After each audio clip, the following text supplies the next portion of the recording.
Um novíssimo 767. Pressão de combustível. Mas por que isso? Como posso estar sem instrumentos? Uma falha catastrófica a 26 mil pés. Winnipeg, aqui é Air Canada 143. Air Canada 143, prossiga. Eu acabei de perder os 2 motores. Minha nossa! Falava com um homem morto. A que distância estamos de Gimli? Vocês estão a 19 quilômetros de Gimli agora. Acho que vou planar. A tripulação está sem opções e o tempo está se esgotando. Eles estão nos controles de um jato de 95 toneladas que está despencando rapidamente dos céus.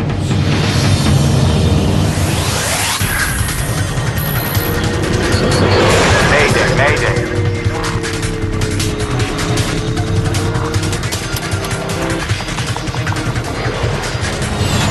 Mayday, desastres aéreos. Esta é uma história real, baseada em relatórios oficiais e relatos de testemunhas.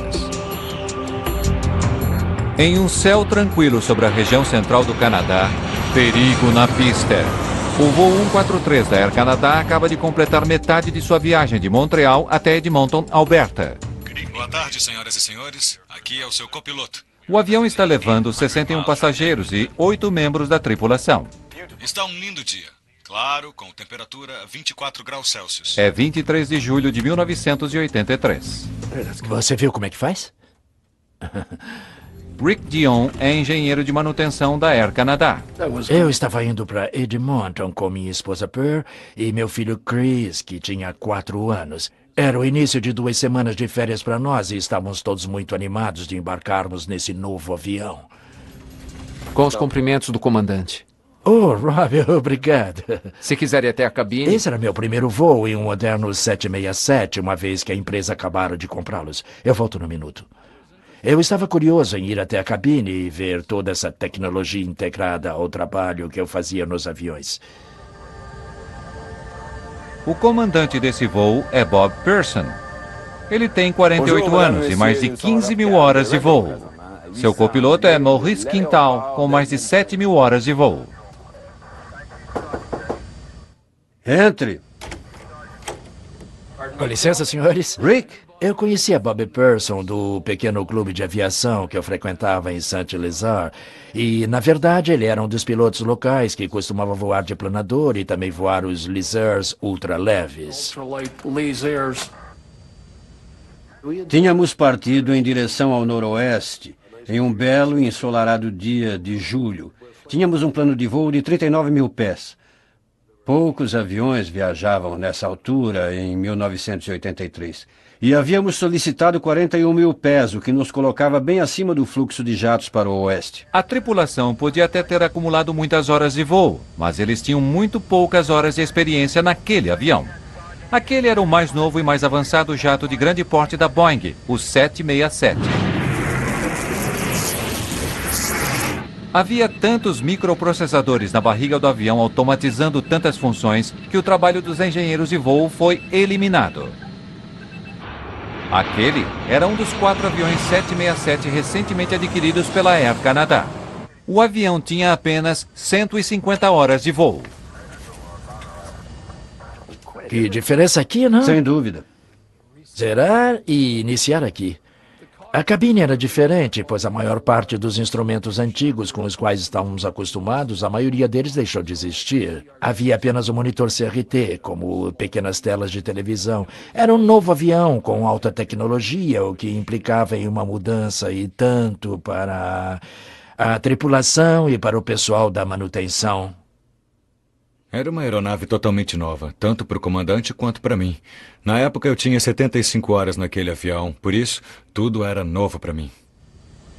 Tanto os pilotos quanto as equipes de manutenção ainda estão conhecendo esse avião. O comandante Pearson explica a Dion como ele lidou com um pequeno problema com os motores em um voo anterior. E desce para um patamar mais baixo. Então simplesmente prosseguimos. Sabe, isso leva a uma interessante... Pressão do combustível. Mas por que isso? Um aviso alerta a tripulação acerca de uma pressão baixa bastante crítica em uma das bombas de combustível do avião. Tem algo errado com a bomba de combustível.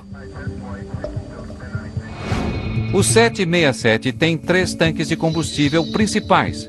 2 nas asas, que sempre são usados, e um deles no centro do avião, usado apenas em voos de longa distância. Bombas elétricas de combustível conduzem o combustível de cada tanque, alimentando os 2 motores do avião. O alerta de pressão baixa pode significar que uma das bombas precisa de manutenção, mas também pode ser algo mais sério, falta de combustível para ser bombeado. Falta de combustível na bomba. Espero que seja apenas uma falha da bomba. Garanto que é isso. Outro alerta de baixa pressão de combustível é dado, dessa vez de outra bomba de combustível, do lado esquerdo do avião. O computador de gerenciamento de voo de Pearson lhe diz que ele tem bastante combustível para o restante da viagem. O 767 também tem medidores de combustível digitais separados, mas nesse voo esses medidores não estão ligados. Os alertas não fazem sentido. O que você acha disso? Você pode estar sem combustível no tanque esquerdo. Antigamente eu lidava com transferência de combustível e sei quando está havendo uma tentativa de se esvaziar um tanque. Ele irá emitir um sinal de pisca periodicamente, então a bomba irá reiniciar o fluxo e a luz irá se apagar. E nesse caso parecia ser exatamente isso. O comandante Pearson sabe que se o tanque esquerdo estiver com pouco combustível, o tanque direito pode estar na mesma situação. Vamos para o Winnipeg. Agora. Pearson quer aterrissar o mais rápido possível, no caso de o avião estar ficando sem combustível. A tripulação ainda está a mais de 1.120 quilômetros de seu destino original, Edmonton, em Alberta. O aeroporto mais próximo e adequado para receber um avião desse porte é Winnipeg, Manitoba, a apenas 190 quilômetros dali. Os computadores de bordo indicavam haver bastante combustível a bordo, além de 3 verificações de combustível de rotina cruzadas com o nosso combustível no plano de voo. Assim, resolvemos desviar o voo para o Winnipeg, onde a Air Canada tem uma importante base de manutenção. Central Winnipeg? Aqui é Air Canada 143. Air Canada 143, prossiga. Ron Hewitt tem 20 anos de experiência como controlador de radar. Sim, senhor. Temos um problema. Solicitando direcionamento para Winnipeg. Air Canada 143, tome posição. Direção Winnipeg. Você tem permissão para manter 6.000. Decida quando desejar. Eu o orientei para 6.000 quando desejasse, foi só. Ele não nos disse qual era o problema, pois não é da minha conta. Damos a ele o que ele quer. Tiramos todos do caminho, é basicamente o que fazemos. Certo, vamos para 410. Agora Pearson começa a descer de 41 mil pés. Minha nossa. Dispararam todos. Os alertas de pressão baixa estão se alastrando para um número cada vez maior de bombas de combustível.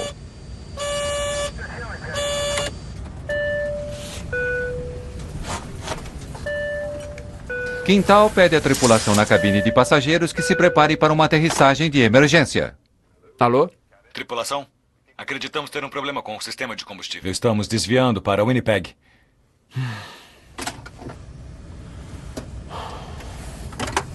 Todos os comissários para a galley da frente, por favor.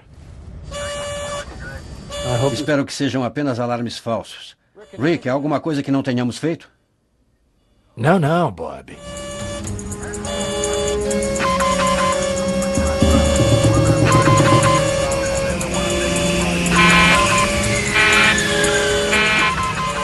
Certo. Perdemos o motor esquerdo. A perda de um motor não deixa dúvidas. O voo 143 está de fato sem combustível. Lista de verificação. Aterrissagem com o motor só. Pearson foi treinado para aterrissar um 767 só com um motor. Nunca ninguém tentou aterrissar sem nenhum dos motores. Ele luta para conseguir descer seu avião e assim não se tornar o primeiro a ficar sem motor algum. Voltaremos a seguir com Desastres Aéreos. Com apenas um motor funcionando no voo 143 da Air Canada e com a possibilidade de outro motor parar, a tripulação prepara os passageiros para o pior. Senhoras e senhores, aqui é o comissário-chefe falando. Devido a problemas mecânicos, vamos nos preparar para uma aterrissagem de emergência. Por favor, voltem para as poltronas e coloquem seus cintos. Sua tripulação está bem treinada para lidar com esta situação. Alguns membros da tripulação já começaram a preparar a aeronave. Eu não tinha qualquer conhecimento, assim como o restante dos membros da minha tripulação, de que havia problema com combustível. Eu não fazia ideia do porquê ir para Winnipeg. Aproximação e aterrissagem. Flaps serão 20. Flap de solo estendido. Enquanto eles fazem o exercício, a luz de pressão baixa da bomba de combustível do lado direito também começa a piscar, assim como havia acontecido com o lado esquerdo. Eles estavam bastante ocupados com o primeiro motor, sem ver as luzes da bomba, que estavam bem diante de mim. Por isso eu sabia que aquele motor também havia parado. O que foi isso?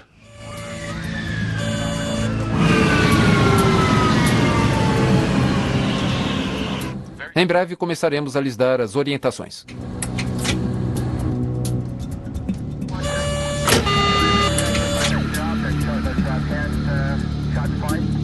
Como posso estar sem instrumentos? Nossos lindos e coloridos painéis de monitoração dos motores e dos instrumentos simplesmente apagaram. Acontecer exatamente o que Pearson temia. Ele perder os 2 motores. A 26.500 pés, a ainda 120 quilômetros do aeroporto mais próximo, ele está sem combustível. Winnipeg, Air Canada 143. Air Canada 143, prossiga. Eu acabei de perder os 2 motores. Bom, quando os 2 motores param, eu acho que eu disse, minha nossa, estou falando com um homem morto. Parece que eles acabaram de perder os motores. Era bastante improvável que alguém conseguisse sobreviver àquilo, porque eu conseguia vê-los tentando virar e girando. Os motores de um avião não apenas lhe dão empuxo, eles também geram a potência necessária para conduzir o avião. O avião ficou completamente incontrolável. Entretanto, os aviões modernos são como canivetes suíços. Há sempre mais alguma coisa com que contar. No caso de perda de potência, o avião usa automaticamente o HAT, ou turbina acionada a ar. Ela é acionada por mola e a hélice que impulsiona essa pequena bomba hidráulica é quase do tamanho de uma hélice que você veria um pequeno Cessna 150. E esse braço é lançado para baixo até a corrente de ar, produzida pela hélice. Essa hélice começa a girar, impulsiona essa bomba hidráulica e lhe fornece os sistemas básicos. Era bastante silencioso. Voar sem os motores. Pearson sabe que o tempo está acabando. Ele precisa de orientações quanto à pista de aterrissagem mais próxima. 143, isso é um Mayday e solicitamos vetoração para a pista disponível mais próxima. Air Canada 143, entendido. Mas a perda dos motores do avião trouxe consequências inesperadas para o controle de tráfego aéreo. Sumiram. Estavam bem aqui. Nós os perdemos, ele saiu da tela. Preciso de um radar primário.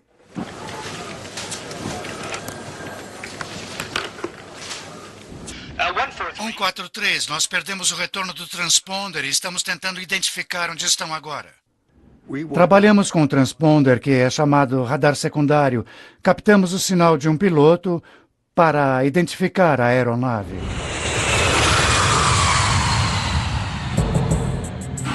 Jatos comerciais são equipados com um transponder, um dispositivo que transmite informações codificadas usadas pelos controladores de tráfego aéreo para determinar a localização do avião. Mas quando o voo 143 perdeu seu segundo motor, somente alguns instrumentos tinham um sistema de energia de backup. O transponder não era um deles e por isso o avião sumiu da tela de Hewitt. O voo 143 está em algum lugar a leste de Winnipeg, mas ninguém sabe exatamente onde ou a que distância do aeroporto. Apesar de seu peso, um 767 não mergulha dos céus ao perder seus motores. Suas características aerodinâmicas o mantêm no ar, embora lentamente se aproxime do solo.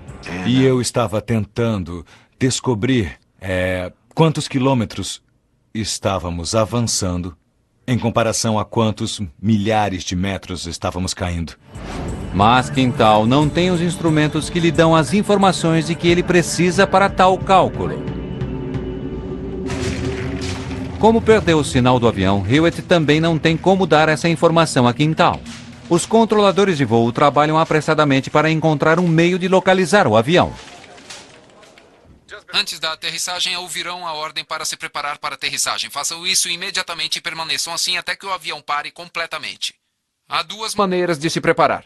Primeiro, curvem-se para frente. Levantem os braços e apoiem as mãos no encosto da poltrona à sua frente. O executivo Bryce Bell está voltando para casa em Edmonton. Tão logo eles anunciaram que faríamos uma aterrissagem não programada em Winnipeg, eu desejei não ter tomado os 2 drinks que eu havia pedido, porque eu pensei, você vai ter apenas uma fração de segundo e esse avião vai explodir. E a decisão que você tomar naquele instante dependerá do seu grau de atenção. Acho que é isso. Digamos que seja ele. Como seu moderno equipamento não consegue localizar o voo 143 da Air Canada, os controladores passam a usar um antigo radar, que não precisa de um transponder para localizar aviões. Precisei ligar meu radar de verdade, o radar de reflexão, que nem chega aos pés do outro e nem mesmo usamos, se pudermos evitar. Certo, consegui. 100 de Winnipeg e 72 de Gimli. 143, temos você a 104 quilômetros de Winnipeg e cerca de 72 quilômetros de Gimli. Pela primeira vez desde que perderam a força dos motores, os pilotos ficam cientes de sua distância de Winnipeg. Melhor ir para Winnipeg. Mas Quintal acha que Gimli seria uma escolha mais segura. Gimli, em Manitoba, tem uma base da Força Aérea desativada, cerca de 32 quilômetros mais próximo do que Winnipeg. Por sorte, Maurice Quintal treinou em Gimli enquanto estava nas Forças Armadas e conhece bem o lugar. 72 quilômetros até Gimli. Tem uma pista longa lá. Há equipamento de emergência em Gimli? Negativo, nenhum equipamento de emergência. Creio que apenas uma pista disponível. E não há torre de controle e nenhuma informação a respeito. Pearson precisa considerar a possibilidade de uma aterrissagem com risco de desastre. Se ele tiver alguma possibilidade de chegar a Winnipeg que possui suporte de emergência completo, ele sabe que precisa tentar. Certo, então preferimos Winnipeg. Ótimo, 143, continue em seu curso atual. Me arrependi de coisas que eu não tinha feito na vida, maneiras com que eu tinha tratado alguém aqui ou ali, ou que eu desejaria ter tratado melhor. Eu pensava em como eu havia sido tolo em relação a algumas coisas e que dava tanta importância e como tudo isso era tão insignificante face à verdadeira realidade. Foi realmente devastador. E eu me lembro de ter dito à mamãe com o bebê que...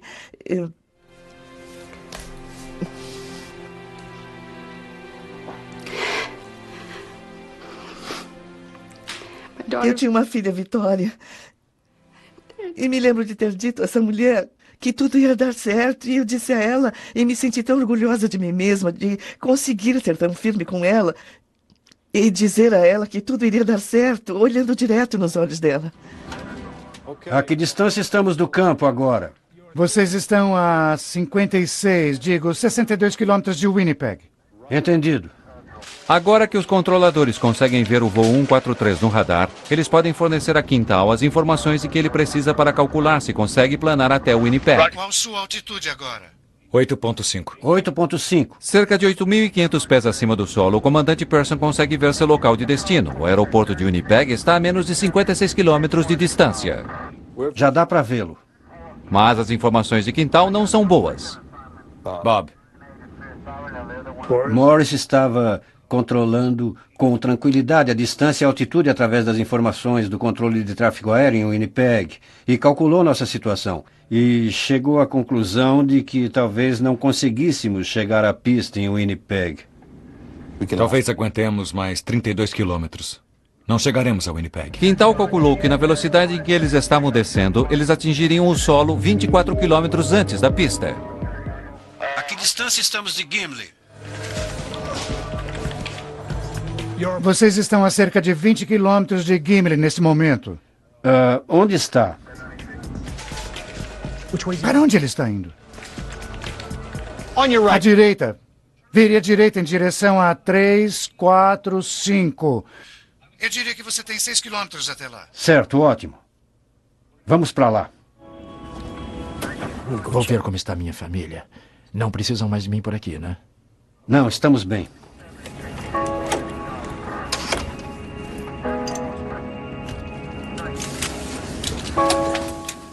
Não se preocupem, está tudo bem, está tudo sob controle. Apertem bem os cintos, está bem?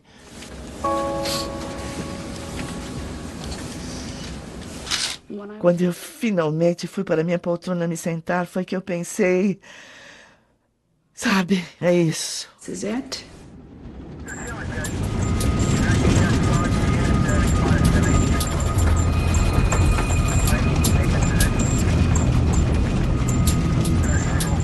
Baixar trem de pouso. Entendido. O copiloto Quintal desce o trem de pouso. Como não há potência hidráulica, Quintal faz o que é conhecido como queda por gravidade, deixando que o próprio peso do trem de pouso o faça descer e o trave no lugar. Os dois principais trens de pouso são pesados, eles caem imediatamente e duas luzes verdes confirmam que estão travados, mas o trem de pouso no nariz do avião é mais leve, ele não trava. Conseguimos ouvir claramente quando o trem de pouso principal baixou e foi travado, mas eu não sabia se o trem de pouso no nariz do avião estava baixado e travado. Se é alguma coisa que você não pode controlar, você não fala a respeito, você não toca no assunto. O principal era colocar o avião naquela pista. 8 quilômetros para aterrissagem. Entendido.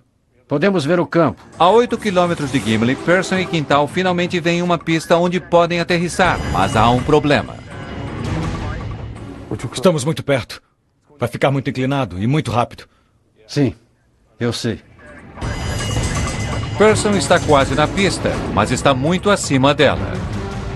Se descer a uma velocidade normal, ele irá passar pela pista de pouso. Mas se vier muito inclinado, seu avião ganhará muita velocidade e ele não conseguirá parar antes do final da pista. Em uma aproximação normal, temos slots que nos permitem diminuir a velocidade do avião e voar a uma velocidade menor, com segurança. Estávamos sem isso, uma vez que estes são mecanismos acionados pelo sistema hidráulico principal. Então, o que fazer? Então conversamos. Tínhamos duas possibilidades. Uma delas era dar uma volta de 360 graus e eliminar o excesso de altitude. Por outro lado, eu imaginei que isso levaria cerca de 3 minutos e já estávamos descendo a uma velocidade de 2.500 pés por minuto. Por volta de apenas 3.000 pés acima do solo, o avião não tem altitude suficiente para fazer um círculo completo. Se continuasse assim, ele atingiria o solo antes de voltar para a pista de aterrissagem. Pearson escolhe a segunda opção. Eu acho que vou planar. Pearson resolve tentar uma manobra chamada glissagem, praticamente desconhecida nas empresas aéreas que fazem voos comerciais, mas às vezes usada por pilotos e planadores. E Bob Pearson tem muita experiência pilotando planadores. Vou deslizar para baixo até estarmos quase chegando à pista e aí eu nivelo. Tá bom. A glissagem envolve o que é conhecido como comandos cruzados. Lá vamos nós. Pearson pretende forçar o avião para uma queda livre lateral, permitindo-lhe cair rapidamente sem aumentar sua velocidade para frente. Na verdade, Pearson nunca fez uma glissagem em um planador, mas ele está tentando uma agora, em um Boeing 767. A única maneira que eu tinha para controlar nossa velocidade e nossa descida em relação à pista era induzindo um arrasto na fuselagem, cruzando o comando do leme e dos profundores na cauda, e os ailerons nas pontas das asas, colocando o avião em uma configuração de deriva. Então eu posso variar isso para aumentar ou diminuir nossa velocidade, ou aumentar ou diminuir nossa velocidade de descida. Pearson controla a descida do avião usando seus lemes e ailerons para alterar o ângulo do avião. Cruzar os comandos envolve colocar as asas em uma direção, mas virando o avião na direção oposta, empurrando-o de lado contra o ar frontal. À medida que o voo 143 começa a descer em direção ao solo, Quintal está prestes a descobrir uma coisa que ele não esperava. A pista em que treinou há 15 anos não é mais uma pista.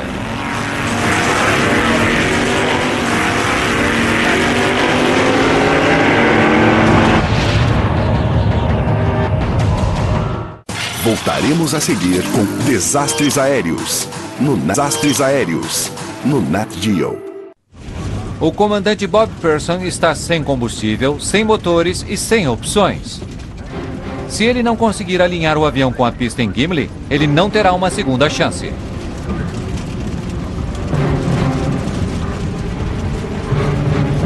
Pearson vira o manche para a esquerda e empurra os lemes para a direita.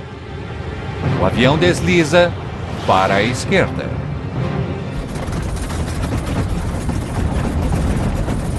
Estávamos sentados no centro do avião, que é o seu coração. Portanto, é bastante sólido ali. E achei que havia uma possibilidade bem grande de ficarmos bem. Mas quando ele colocou o avião em glissagem, tudo isso mudou, pois imaginei, se uma asa atingir o solo ou coisa assim, e o avião começar a se projetar para frente e for jogado, isso não vai dar certo. O 767 perde altitude rapidamente, avançando para o lado. Quando eu olhei para a esquerda do avião, eu estava olhando diretamente para o solo. Porque o avião estava em um ângulo de, não sei, cerca de talvez 60 graus de inclinação. O ângulo de inclinação era bastante acentuado e o nariz do avião estava bem alto. Por isso foi um momento bem estranho. E se era estranho para mim, eu posso imaginar como foi para os passageiros. Deve ter sido bem pior. Eu vi um obstáculo de areia desse campo de golfe e pensei, vamos colidir com o obstáculo. Pearson precisa manter um equilíbrio crucial. Ele precisa diminuir a velocidade do avião o suficiente para aterrissar com segurança. Mas se diminuí-la demais, o avião poderá perder sua sustentação e mergulhar no solo. Quando um piloto está aterrissando um avião, normalmente ele está manobrando os controles de voo e operando os reversos dos motores. Continuamente, na maioria das aterrissagens. Por isso, eu estava fazendo a mesma coisa sem os reversos dos motores. Eu juro que pensei em minha filha Vitória ficando sozinha com meu marido e como ele iria lidar com nossa filha e como ela iria lidar com o fato de ficar sem mãe. À medida que se aproximam, Pearson se concentra em seu alvo, o limiar da pista. Eu tinha visão de túnel como nunca tinha tido antes. Era nossa velocidade e nossa relação com o início da pista. Mas agora, a apenas metros do solo, Quintal vê que seus problemas estão longe de terminar. A pista de aterrissagem de Gimli havia sido transformada em uma pista de corrida de drag cars. Hoje é sábado e não é apenas dia de corrida. É um dia em que as famílias se reúnem na pista de Gimli. A corrida acabou por hoje, mas o campo está repleto de membros do clube local de carros esportivos que estão acampados com suas famílias para passar o final de semana.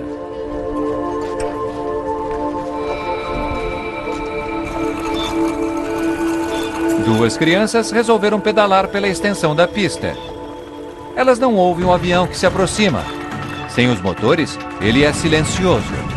E uma coisa que um 767 não tem é buzina. Atenção! Preparem-se para aterrissar.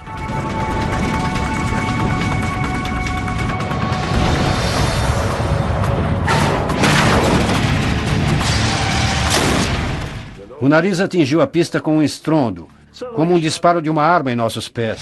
O trem de pouso dianteiro imediatamente se arrebenta. Pearson freia com força. 2 pneus estouram. A parte de baixo do motor direito se arrasta na pista.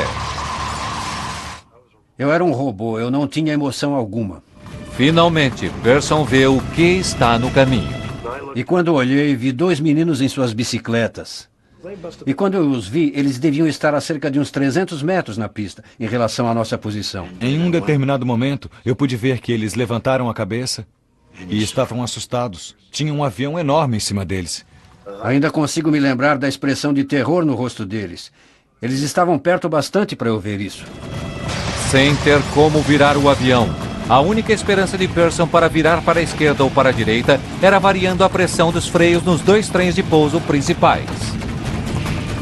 E foi então que o meu coração começou a disparar. As crianças entram em pânico e tentam correr ainda mais do que o avião, que estava a cerca de 320 km por hora. Eu sabia que não podia avançar com o avião sobre esses meninos e ia desviá-lo para o gramado na lateral da pista. Havia pessoas acampadas do lado oeste da pista. Fato que eu não percebi até tocarmos o solo e o nariz estar no chão, e ainda consigo me lembrar das pessoas do lado esquerdo fazendo churrasco. Dino Calvert está na pista com seus amigos para um final de semana de corrida. Um dos homens, nos pit stops, pulou de repente para dentro do carro dele e saiu. E eu pensei, geralmente as pessoas não dirigem assim nos pit stops. E quando eu olhei para cima, só consegui ver fumaça subindo. Pearson faz todo o possível para parar o avião a tempo. Minha nossa!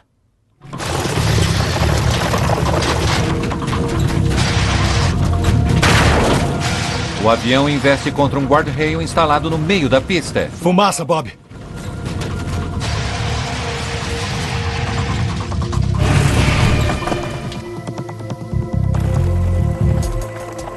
"17 minutos depois de ficar sem combustível, o voo 143 da Air Canada para completamente na pista.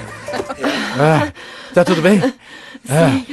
Alguém gritou Yahoo, coisa do tipo, e então as pessoas começaram a aplaudir e estávamos tão gratos. Tínhamos conseguido. Quando você imagina que vai morrer, você realmente acha que o avião vai se despedaçar e imagina fogo. Evacuar! Evacuar! Evacuar! Tudo bem, estamos indo. Uma fumaça espessa está se espalhando rapidamente para trás e invadindo a cabine de passageiros. A tripulação quer todos fora do avião o mais rápido possível. Houve um momento de alegria e então um pânico, como que tomando conta de todos que diziam: temos que sair daqui, temos que sair daqui. Menos de 2 meses antes, um DC-9 da Air Canada fizeram uma aterrissagem de emergência bem-sucedida em Cincinnati. E logo em seguida pegou fogo na pista antes que os passageiros conseguissem sair. 23 pessoas morreram. A tripulação e os passageiros desse voo querem evitar um destino semelhante. Talvez tenha levado apenas alguns segundos até que o avião parasse completamente na pista, mas a cabine do piloto estava cheia de fumaça. Lista de passageiros. Lista de verificação. Combustível desligado? Desligado. Cabine pressurizada?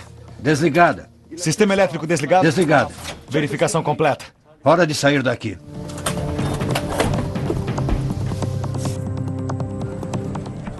Vamos lá, pessoal, peguem os extintores. Pegamos os extintores de incêndio a caminho do avião. Você nunca se aproxima de um incêndio em uma pista sem levar um extintor de incêndio. E corremos em direção ao avião. As portas se abriram e vimos os escorregadores se desenrolando como se fossem as pernas de uma aranha.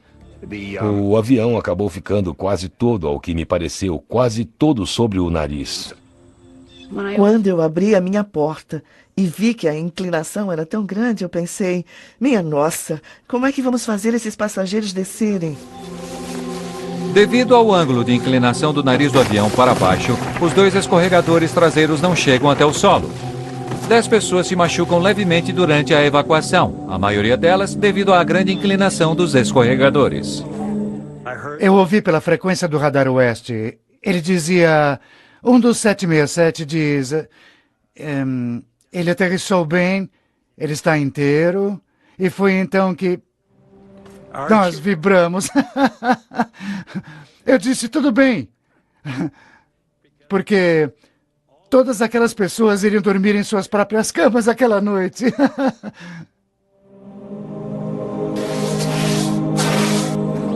Ainda há muita fumaça saindo do nariz do avião.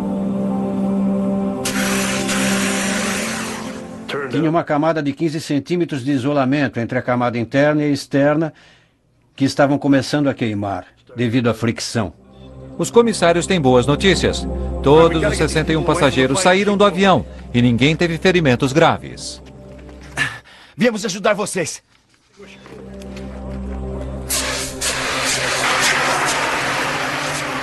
Bob Pearson fez o que ninguém havia feito antes.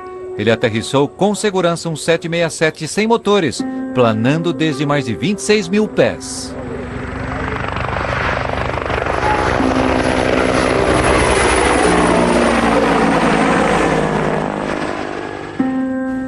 Gimli, Manitoba.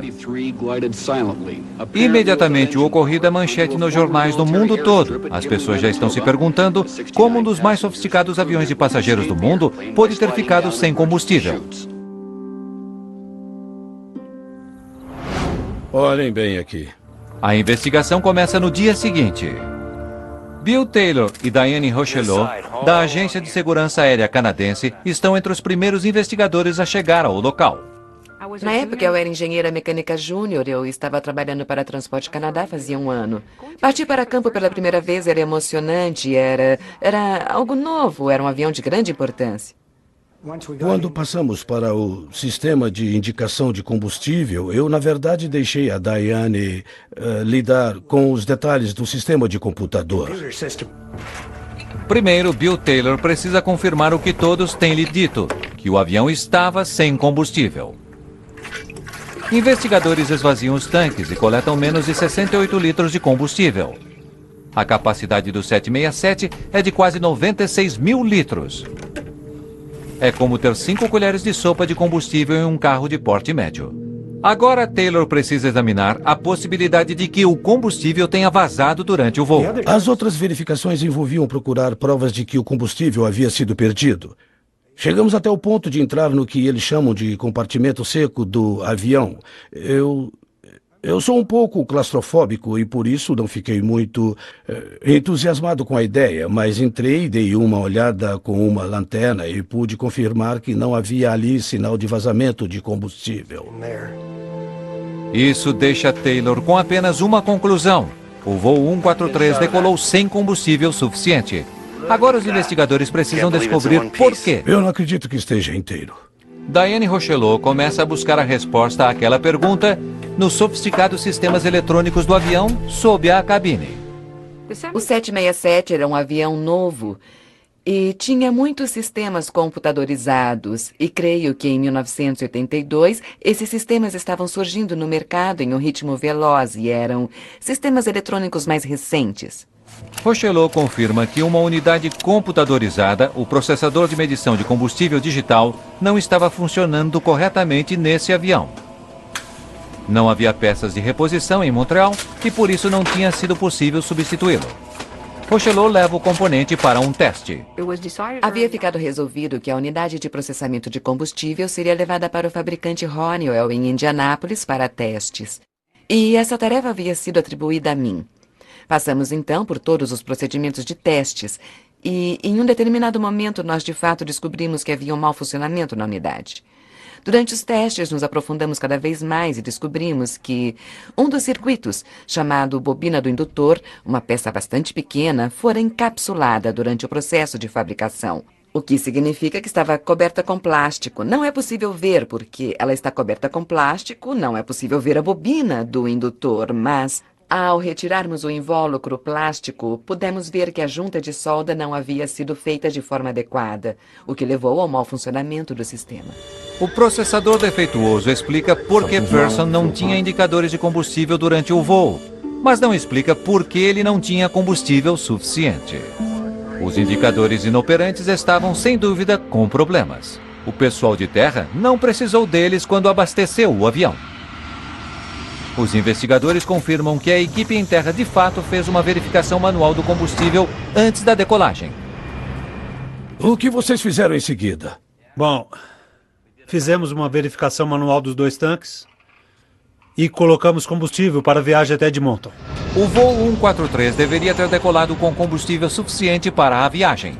Certo, obrigado. Isso ajuda.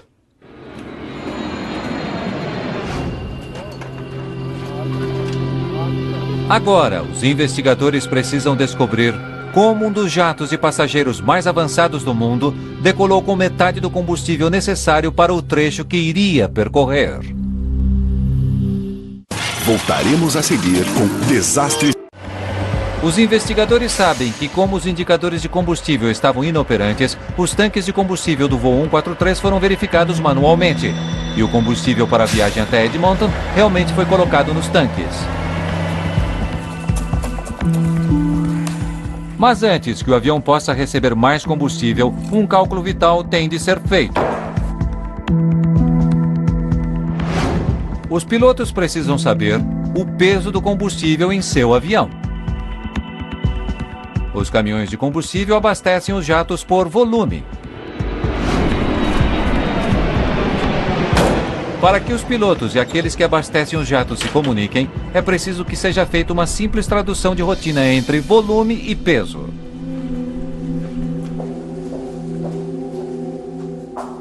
Obrigado.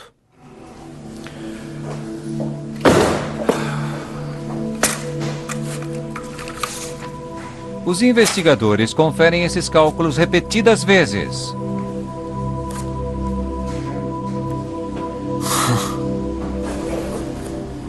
Os registros de abastecimento do dia do acidente fornecem as respostas que eles estavam procurando.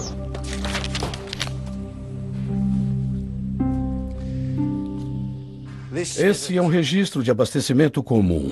Mas quando os investigadores examinam os cálculos para o voo 143...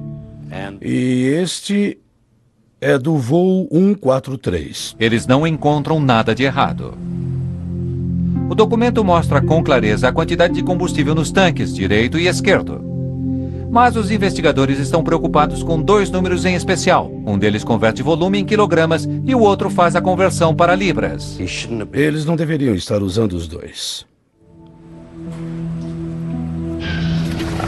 Então você converteu para libras ou quilogramas? Para libras. Para quilos. Posso ver isso outra vez? Outras entrevistas com os técnicos e a tripulação revelam que os acontecimentos no voo 143... Agora não sei o que eu fiz. Foram provocados por erro humano, envolvendo erro de cálculos e basicamente treinamento inadequado. Pronto, já terminei.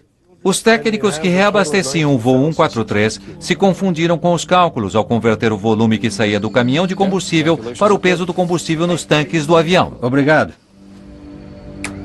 Ninguém que viu os cálculos naquele dia percebeu o erro elementar. Em 1983, as equipes em terra estavam acostumadas a converter para libras a quantidade de combustível que saía de seus caminhões. O 767 foi o primeiro avião da frota da Air Canada com medidores métricos de combustível. Seu combustível deveria ter sido calculado não em libras, mas em quilogramas, o que exige um cálculo diferente.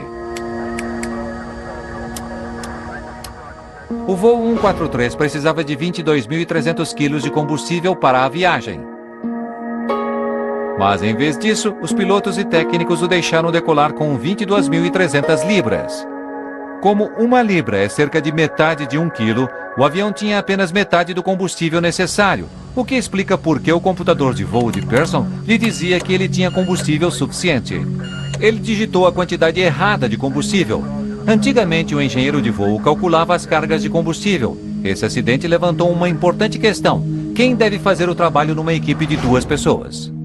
Um treinamento melhor é, sem dúvida, importante em um acidente como esse. Se todos forem treinados e as responsabilidades estabelecidas com clareza, então não haverá dúvidas, as pessoas sabem quais são suas responsabilidades. Nesse caso, não estava bem definido. Na verdade, eles não sabiam quem era o responsável pela palavra final com relação ao combustível. Um inquérito subsequente revelou que nenhuma das pessoas envolvidas naquele dia havia sido treinada em cálculos métricos, nem os técnicos em terra, nem os pilotos. Eu não havia recebido, nenhum de nós tinha recebido qualquer treinamento sobre como fazer esses cálculos. O computador que havia substituído o engenheiro de voo do 767 estava quebrado e ninguém sabia quem deveria estar fazendo o seu trabalho. O voo 143 da Air Canada estava basicamente nas mãos de apenas um homem. O objetivo é evitar que esse acontecimento em especial se repita. Encontramos também outro sistema que poderia ter tido problemas, ou talvez pudesse causar problemas no futuro. E evitar recorrência é o que realmente tentamos fazer. Certo. Foi preciso uma sequência de erros mecânicos e humanos para que o voo 143 ficasse sem combustível. Mas uma outra falha naquele dia pode ter salvado algumas vidas. Se o trem de pouso no nariz do avião não tivesse caído, Pearson teria levado muito mais tempo até parar. O avião poderia ter deslizado em direção às pessoas que estavam na pista naquele dia, o que teria provocado resultados catastróficos. Poderia ter havido mais pessoas feridas ou até mesmo algumas mortes. Pearson e Quintal foram parcialmente responsabilizados por seu papel no incidente. Um inquérito do governo recomendou que a Air Canada reavaliasse o treinamento das tripulações de voo e dos técnicos em terra, no que dizia respeito às conversões de combustível. Recomendou também que a empresa mantivesse mais peças sobressalentes, como os processadores de medição de combustível. Rick Dion se aposentou em 2003, depois de uma longa carreira como coordenador do controle de manutenção na Air Canada. O copiloto Maurice Quintal foi promovido a comandante em 1989. O comandante Bob Pearson continuou a voar por mais 10 anos para a Air Canada, e sua experiência em Gimli influenciou todo o restante de sua carreira como piloto comercial. Essa experiência me afetou principalmente deixando-me mais tranquilo como piloto, me dando a sensação de que por mais que a pessoa treine durante vários anos, há sempre aquela questão sobre qual será a reação quando algo inesperado acontecer. E hoje eu sinto que não importa o que tivesse ocorrido, enquanto um avião estivesse inteiro, eu tentaria levá-lo com segurança de volta para o solo. E, portanto, foi uma experiência que me trouxe muita tranquilidade. E desse jeito, você sabe que consegue trabalhar sob estresse. Antes dessa situação, eu não sabia. Você apenas espera que consiga e você treina para isso, mas você nunca sabe.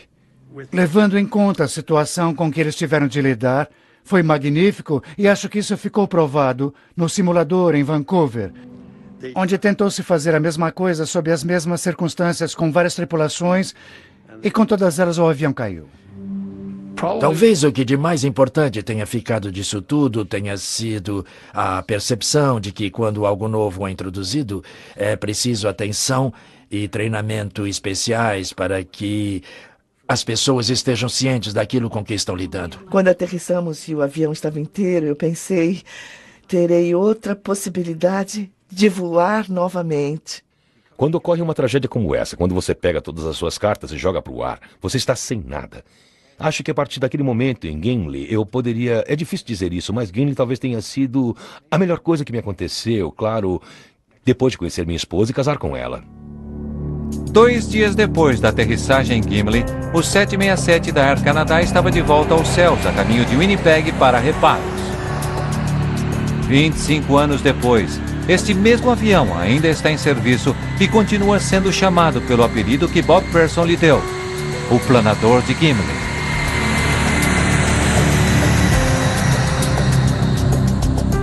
Versão brasileira, Centauro.